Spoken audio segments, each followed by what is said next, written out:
Welcome to English Leap Podcast. Your journey from beginner to fluent. Hey everyone, welcome back to Beginner to Fluent, the English podcast. I'm Alex, and I'm so glad you are here again with me today.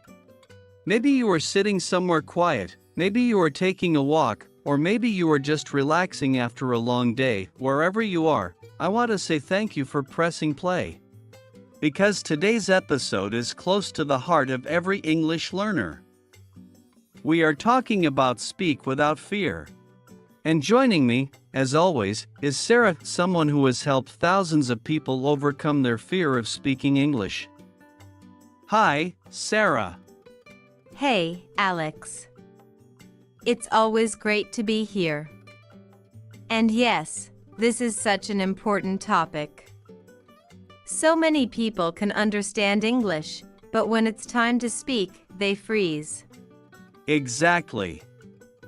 They know the words, they have studied grammar, they have watched shows, but the moment they have to speak, the fear shows up. Yes, and that fear is powerful. It can make your mind go blank, your heart race, and your confidence disappear.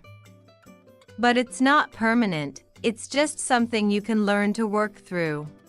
Absolutely. And I think that's what we will explore today, not how to be perfect, but how to be brave enough to speak anyway. So, Sarah, why do you think people fear speaking English so much? Well, a lot of it comes from judgment, the fear of being corrected, laughed at, or misunderstood.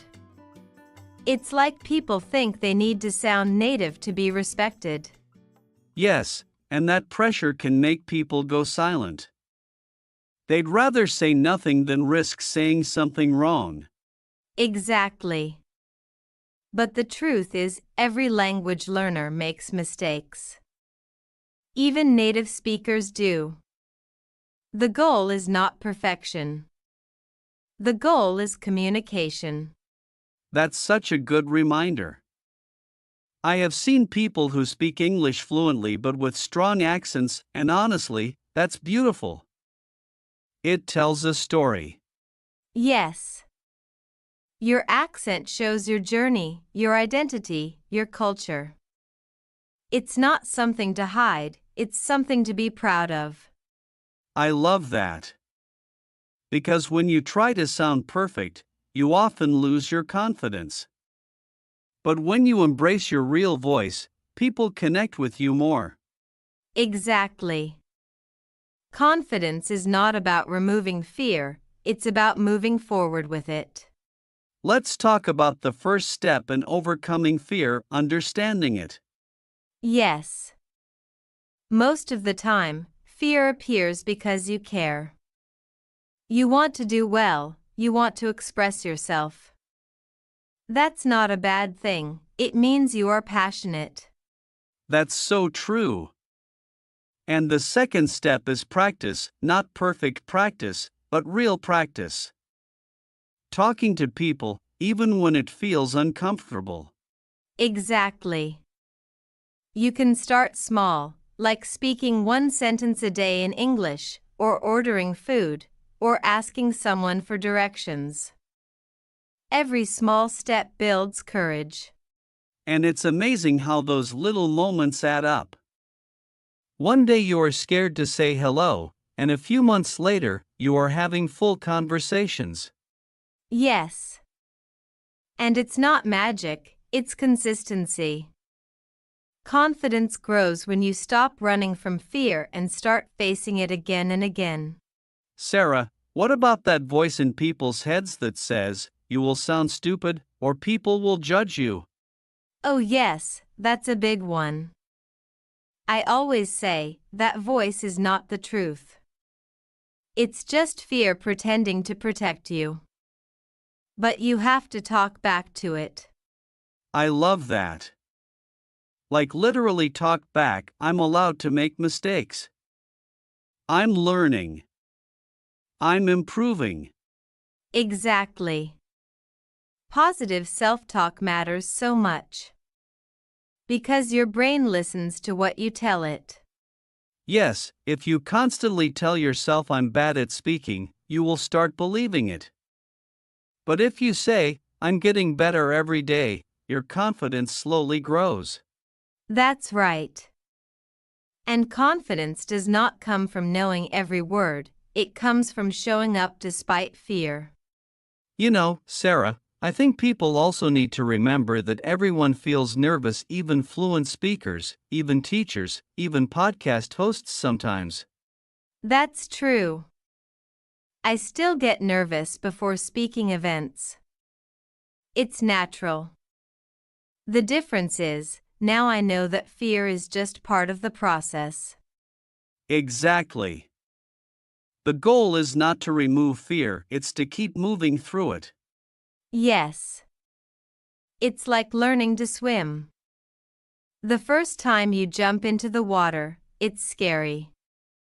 But the more you do it, the more natural it feels. That's such a good analogy.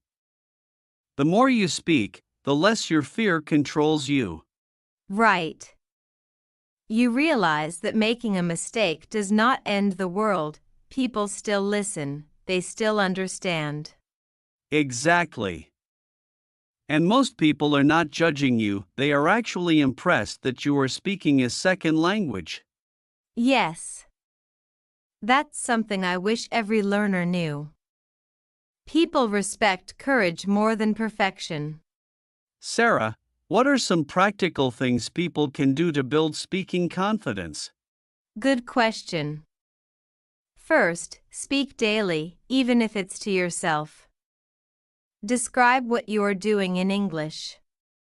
For example, I'm making tea, I'm getting ready for work, I'm watching the news. Yes, I do that too sometimes, it keeps your brain active and thinking in English. Second, record yourself. It might feel awkward at first, but it helps so much. You can listen to your pronunciation, your tone, and you will notice progress over time. That's true.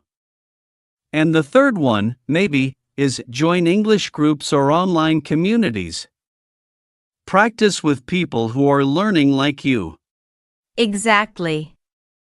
Because when you speak with others who understand your struggle, you feel supported, not judged.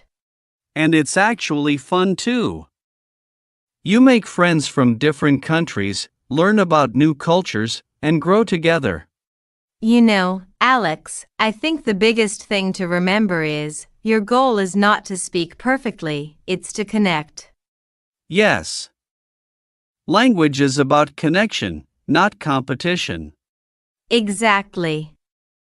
If someone understands you, then you have succeeded. You don't need perfect grammar to touch someone's heart. That's so true. Some of the most meaningful conversations I have had were not perfect, but they were real. Yes. And that's the goal, to speak from your heart, not from fear.